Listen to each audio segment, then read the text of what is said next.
Isang mapagpalang araw muli sa inyong lahat. So, nandito na naman po ako, James De La Rosa from H&H Real Estate Marketing, na magbibigay ulit ng panibagong house tour dito sa isa sa project namin dito sa The Grand Park Place. So, meron na naman kaming bagong unit na ito, ready for occupancy. Ito po ay single attached house and lot. So, 2-story single attached. Meron tong 3 bedrooms. Meron din tong 4 toilet and bath. Meron tayong maid's room sa baba with a sariling toilet and bath. At saka meron tayong 2 carport. Yung lot area nito ay 150 square meter at ang floor area nito ay 200.58 square meter. Bakit nga ba ulit maganda ang The Grand Park Place? Kasi napakalapit nito sa lahat. Along Aguinaldo Highway lang at kumpleto yung amenities natin dito. Itong subdivision na to is exclusive subdivision. 24-hour security at talaga masasabi natin na napakahigpit ng security natin dito sa loob na to. At syempre, dahil ito exclusive subdivision, meron tayong mga amenities dito tulad ng clubhouse, swimming pool, basketball court, at alam nyo ba na pinakamalapit dito ay yung Imus Doctors Hospital. Diyan lang yan sa may harap ng entrance gate natin, yung pinaka main entrance gate. At yung mga malalapit na mga school dito sa area na to, kung kayo naghahanap talaga ng mga house and lot na malapit, no, lalo sa mga schools natin like yung Academia Primera, Unida Christian School, Southern Philippine School, at yung Lasal, no, malapit din dito. Yung mga commercial naman na malapit dito like dito yung SM Hypermart, sa labas lang din yan, yung SNR, Robinsons Imus, and yung Central, no, Central Mall na nandito lang yun sa may Salitran, sa may tapos meron din tayo dito sa may Daang Hari, yung District Mall. So sobrang ganda nung location nung project natin dito. So katulad ng mga nauna naming mga in-house serve dito sa loob ng The Grand Park Place, so another new unit na naman na ino-offer natin dito sa loob. Samahan nyo ako at mag-house tour tayong muli para maipakita natin yung ganda ng bagong unit natin dito sa The Grand Park Place. Tara, let's go!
Yon, tulad ng mga nauna nating in-house tour dito sa loob ng The Grand Park Place. Siyempre, lahat ng mga unit natin is ready for occupancy na. Ayan, makikita nyo, meron na siyang kasamang gate, no? And yung lagi nating pinapakita, no, sa ating mga house tour vlog, yung itong ating vintage na mailbox. Ayan. At ready na rin tayo na naka-install na rin yung ating doorbell. Ayan, so sabi nga, ang turnover nito is August 30, talagang 100% na tapos na to. Ayan. So, mapapansin nyo, meron na tayo dito naka-installed na ilaw. Tara, samahan nyo ako at tingnan natin yung loob. Ayan, bago tayo pumasok sa loob, ikutin muna natin yung paligid nitong house na to. So, dito sa aking harapan, meron tayo ditong mini pocket garden dito sa aking kaliwa. Yan, yung mga mahilig na magplantitos-plantitas. So, ayan, lagi tayong meron na nakaalat na mga mini pocket garden sa lahat ng mga unit natin dito sa loob ng The Grand Park Place. Ayan, at syempre, meron tayo ditong dalawang carport. Ayan, dalawang sasakyan, kasya. Kung tatlo sasakyan mo, pwede naman tayo mag-park dyan sa labas. Ayan, SUV, sedan. Pag dalawang sedan, pwede naman, o dalawang sedan, isang SUV, pwede siya SUV, sedan, and then sa labas na lang yung isang sasakyan. Ayan. So, tingnan natin muna yung dito sa area na to. Ayan, bago tayo pumunta doon. So, meron dito sa carport niya, sa garahe niya na storage, no? Kung may mga gamit kayo na pwede natin dyan ilagay. At syempre, meron na rin dito na panel na ready for telephone, internet cable, ayan, cable and internet. So, dito na yung diretso na yung isasaksak. Tsaka makita nyo, no, ang ganda itong bricks na kinabit natin. Sa modern talaga. Ayan. Check natin ngayon yung service area. So, bago mag-service area, nandito tayo ngayon sa kanyang side na to, kung saan meron din tayong naka-ready dito. Pwede kayong magtanim dito, mini pocket garden dito sa side. Ayan. So, makita nyo, no, meron na tayo ditong naka-installed na water tank. Ito po ay 700 liters.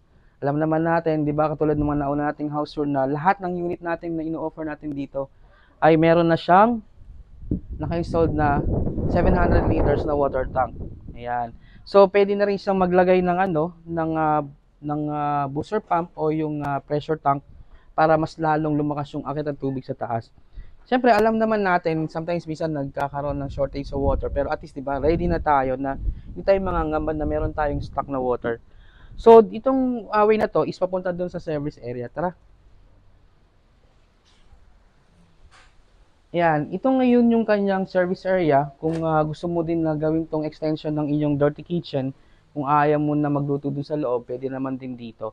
So, this area is, ito yung pinaka-propose na for washing machine, yung laundry area. So, dito siya, itatap na lang siya dito. Meron na rin tayo dito mga electrical outlet, no? Ayan, power outlet. Yan, dalawa yung ating power outlet dito. Okay, so itong door na to is papunta yan dun sa loob, dun sa ating kitchen and dining area. So yan, pero mamaya natin siya papasukin. Yan. Service area, laundry area, and dito naman sa side na to, yung kanyang lanay area. So meron din siyang way na papasok dun sa loob. Tatin natin. Ayan, naka-sliding door na yung ating way dun sa papuntang lanay. So, ito yung lanay and then nandun na yung kanyang living area dun sa side na yan. Okay? So, tingnan na natin na yung loob ng bahay. Tara! Welcome to your new home. Tara! Yun, bago tayo pumasok, alam niyo ba na ito yung ating main door na gawa ito sa solid wood. Talagang masasabi natin na solid talaga to kasi napakatibay nito. At alam niyo ba yung ating lock system dito, quick set, digital lock set na siya. Dalawa siya, may bolsa dito. Ayan. Kasi para secured, no? Naka-pin na lang. So ano niyo na lang yung pin dito, parang i-register niyo yung pin niyo dito. Pwede niyo siyang palitan. Ayan. Okay, tara, let's go. Yung color ng wall natin is white talaga siya. Ang ganda, no? So ito yung propose natin na living area. Ayan, kung saan mga naka-ready na yung mga electrical outlet natin. So dito yung pwede nating lagay yung ating TV set. Ayan, kasi dito na nakaabang na yung ating cable. Electrical outlet. So ito, living area. Makita nyo, no, yung design ng ceiling natin, ang ganda. At high ceiling din siya. Ayan. So dito yung propose natin na dining area. Kasi ito yung way na papuntang lanay. Kung saan tayo galing kanina doon sa likod. Sa may service area. So, ang lawak ng ground floor niya. Siyempre, dito sa ground floor, hindi mawawala yung ating powder room. Ito siya. Yan. Powder room means pag wala siyang shower. Ano, yan. So, yung ginamit natin na materials, isa same lang din ng mga nauna nating mga binilag na bahay. Yan, makita nyo. Yung ating tiles na ginamit, ceramic, glossy, no? Dito naman ay 60 by 60. So, ang ganda ng combination niya. So, dito meron siyang exhaust dito. Meron na siyang divider. Yan, meron na rin na bidet na naka-install. Ganda. Puro mga important yung ginagamit nating materials dito sa bahay na to. So, yan, powder room dito sa ground floor. At kung ikaw naman na naghahanap ng bahay na merong extra room sa baba, tamang-tama ito sa inyo. So, bago tayo pumasok doon sa extra room, dito muna tayo dito sa kanyang kitchen area. So, ayan, mapapansin nyo yung ating kitchen area. Kung ano pala yung makikita nyo sa video na to, ito na mismo yung turnover natin. Doon sa ating living area, meron tayong isang sliding window doon. Ayan. So, ito, yung ating kitchen area, ang ganda. So, naka-install na yung ating mga hanging cabinet. Another closet po dito. Ayan. So, yung ating ginamit na sink, ang ganda rin. Dito yung propose natin, dito dyan, actually dito talaga nakalagay yung kanyang gas range, no? Tapos dito yung kanyang range hood. Ayan, may mga cabinet tayo dito. Ceramic tiles yung ginamit natin dito. Granite pala, I'm sorry, granite yung ginamit natin dito. Ayan. So, ang ganda ng design ng kanyang wall. Malinis siyang tignan, di ba? Tama-tama yung combination ng kulay niya. So, dito naman yung kanyang way na papunta doon sa service area. Kung saan yung doon yung kanyang laundry area at saka yung katulad ng nabanggit ko kanina, kung gusto mong mag-extend ng dirty kitchen ay pwede dyan. So, dito sa kanyang kusina o sa kanyang kitchen, meron ditong window, ayan, sliding. At meron na rin siyang naka-installed na screen, no? So, ano doon naka-install yung ating doorbell. Ayan, ready na yan, naka-installed na. So, yung mga ilaw natin dito ay hindi natin nilagyan kasi minsan may mga client na mas gusto nila yung sila yung maglalagay ng color ng mga bulb na ilalagay nila. Ayan, gusto nila minsan warm white o yung yellow na warm. Ayan, ang lawak ng ground floor. So, ito yung kanyang room dito sa baba na pwede mo siyang gawing maid's room o kaya kung kayo ay merong elderly na hindi na nakakakyat, tamang-tama itong place na to kasi tingnan nyo naman, ang ganda ng room. Tara. So, dito sa kanyang room dito sa baba, ito meron na siyang window dito, sliding. At dito nakalagay yung proposed na aircon na for window type. Ayan, kasi meron na tayo dito ng electrical outlet. Ngayon, ito meron na rin tayong naka-installed na cabinet or closet. And syempre, yung kanyang sariling toilet and bath. Ayan. Makita nyo na dito yung kanyang shower area na pwede ka maglagay ng partition. Ayan. And then, ganda. Posy yung brand. Same din ng mga ginagamit yung mga nauna nating house tour. So, combination siya ng ceramic white at saka itong tiles na to. And meron na rin tayo ditong exhaust. Ayan. Okay. Ito yung ground floor natin. Kung kayo ay merong elderly, okay, pwede rin namang maid's room. Ayan. So, samahan nyo ako ngayon dun sa second floor. No? Tingnan natin kung gaano kaganda yung mga rooms nila doon. Ayun. So, bago tayo umakyat, so may pakita ko lang sa inyo na meron pa tayo dito na owning window. No? Kasi yung bukas ng kanyang bintana is pala pataas. Tapos naka-screen na rin siya. Naka-magnet siya. Dito yung mga switch. So, yung ating hagdan, yung stairs natin, mapapansin nyo, yung ginamit natin na steps dito ay wood, no? Solid wood, apitong wood. Katulad ng mga nauna nating mga house tour dito sa loob ng The Grand Park Place. Isa lang naman ng mga hagdan ang ginagamit natin na materials. Ito yung apitong wood. At syempre, itong kanyang handrail, kahoy po yung ibabaw, apitong wood po ito, tapos ito naman ay solid na steel po, no? Ayan, para mas matibay. Kita nyo, wala siyang alog. So, mapapansin nyo, no, ang taas ng kanyang ceiling. Ayan. So, meron din tayo dito na window. Sliding po siya. Ayan, dito sa taas, pixel, hindi siya nabubuksan. Doon sa pagkagusto nyo ng yung sinag ng araw, yung, di ba, parang maliwanag siya, na hindi ka na kailangan mag-on ng ilaw, i-ano nyo lang yung curtain. Ganda, no? Yan. So, dito na tayo ngayon sa second floor. Ganda nung nung design. Halos karamihan ng mga unit natin dito sa The Grand Park Place is isa yung design. So, pag-akit ko ng hagdan, nandito na yung kanyang pinaka-master bedroom. Unahin natin ipakita yung master bedroom. Tara. So, ayun, yung ating door dito sa master bedroom ay wood din ang ginamit natin. Yan, para mas matibay po siya. Puro white yung color natin. And yung ating flooring, ay ito yung ating HDF po to, yung wood planks. Ayan. Buong second floor, naka-wood planks po siya. Okay? So, ito yung kanyang master bedroom. Sa master bedroom, meron tayo ditong tatlong window. Ito yung isang sliding window. And dito naman, meron dito na awning window, yung parang pataas yung bukas. And dito sa kabilang side is another window po. Ayan, tatlong panel siya na awning ang tawag nila. Kasi yung pagbukas nito is pataas. Ayan. Tatlong panel. So, ito yung kanyang vanity area kung saan mag-i-install pa tayo dito ng mirror. And ito, naka-install na rin yung ating closet. Halos gamit na lang dadalhin, no? Ayan, kasi may mga cabinet na naka-install. Mas ang laki ng kanyang space ng master bedroom. Ito, dinagdag na tong design na to kasi maraming gumagamit ng ganitong design na.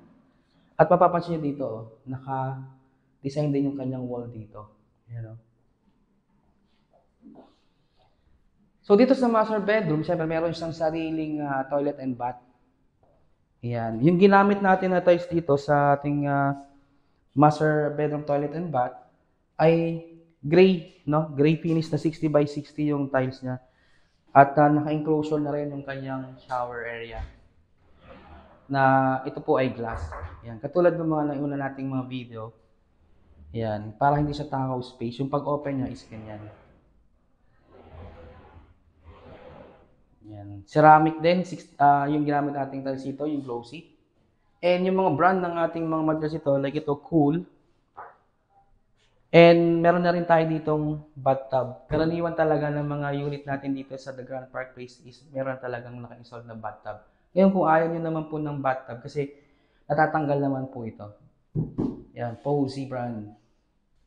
So ang ganda nung combination din ng color niya. Napakalamig sa mata. So, meron tayo ditong sliding na window. At meron na rin siyang, kasama na rin yung screen na naka-install dito. Ang ganda din ng kanyang enclosure. Hindi siya kakalawangan kasi aluminum. Okay? So, ngayon, doon na tayo ngayon sa kanyang dalawang room, no? Yung bedroom 1 and bedroom 2. So, pag-akit ko ng hagdan, ang master natin nandito sa kanan, yung dalawang room nandito sa kaliwa. Dahil yung ating dalawang room, wala siyang sariling toilet and bath, nasa common area yung kanyang toilet and bath para doon sa dalawang room. So, ito yung kanyang common area na toilet and bath. So, yung mga brand din, like yan, Posy pa rin tayo, ceramic tiles ito. Ito yung combination ng white and light brown. No, ang ganda. Tapos yung kanyang shower na naka-enclose na rin sa glass type enclosure. Tapos meron tayo ditong awning. Ayan. So, pag gusto nyo ng exhaust, open nyo lang siya. Ganda. So, ito yung nasa common area na toilet and bath. Kasi ito yung dalawang room niya, bedroom 1 and bedroom 2. Una natin to sa kanan ko, ito yung bedroom 1. Dahil wala ito sariling toilet and bath, nandito yung kanyang toilet and bath sa common area. Tara, tingnan natin yung itong bedroom 1. Ganun din yung ating door. Wood din po siya. Yung floorings na same lang nung nasa labas. Yan, malaki din yung space ng bedroom 1 niya. Meron siyang dalawang window, ito isang sliding at isang awning dito. Ayan. Meron na rin tayo naka-install na cabinet o closet at vanity area. So, yan. Dadagdag na lang tayo ng mirror dito. So, dito yung propose natin na yung TV, no? Okay, pwede kayo maglagay ng console kasi nandito na nakaabang yung kanyang electrical power outlet and yung kanyang cable. Ayan, ganda. Ang taas ng ceiling, no? Okay, so dun tayo sa kabilang room naman, yung bedroom number 2. Ito ngayon yung bedroom number 2 natin. So, hindi naman siya magkatapat na pinto. Ito ngayon yung door na ginamit. Same lang din ng mga door ng other room natin. So, yung color, talagang yung kulay is white color yung ating wall. So, dito sa bedroom 2, meron din siyang dalawang window. Ito yung isang window niya, sliding, na meron na rin kasamang screen. At dito yung kanyang proposed na aircon na window type. Yeah, so nakaabang na rin yung kanyang electrical outlet dito. At ito yung kanyang owning na another window dito, yung pataas yung bukas. Ayan. So meron na rin tayong closet na naka-install. At yung vanity natin. So kulang na lang kami ng mirror. I-install pa natin yung mirror dyan. Ayan, ang ganda. So, 3 bedroom po ito. Master bedroom, bedroom 1, and bedroom 2. Nice. Ganda. Ayan, kung nagustuhan nyo yung house na to, ay ilalagay namin yung full details dyan sa baba, yung full description. At kung interesado kayo dito sa house natin na hinouse na to, ay maaari nyo po kami makontak dyan. Ilalagay namin yung aming contact number dyan sa baba. Yun, thank you so much sa pagsama nyo sa amin sa pag-house tour ditong panibagong project natin o panibagong unit natin dito sa loob ng The Grand Park Place. Actually, marami kami mga RFO na ino-offer dito. So, i-PM nyo lang po kami at i-send po kami ng mga maraming project. So, hindi lang dito sa The Grand Park Place, meron din tayo sa kabilang subdivision yung Park Place, The Park Place. And marami tayong ino-offer ng mga ready for occupancy na house dito sa Cavite area. Hindi lang sa Cavite area, Metro Manila, so hawak natin. Yun, PM lang po kayo, no? Pag gusto nyo itong bahay na to. At yun nga po pala, kung ikaw po pala ay bago sa aming channel, huwag nyo pong kalimutan na mag-like, mag-subscribe, pahit na rin po ng notification bell para laging kayong updated sa aming mga bagong house tour video. And pa-share na rin po ng ating mga video, no? Ayan, so once again, my name is James De La Rosa from H&H Real Estate Marketing na nagsasabing, thank you so much and God bless you. And thank you for watching. Bye! See you on my next video.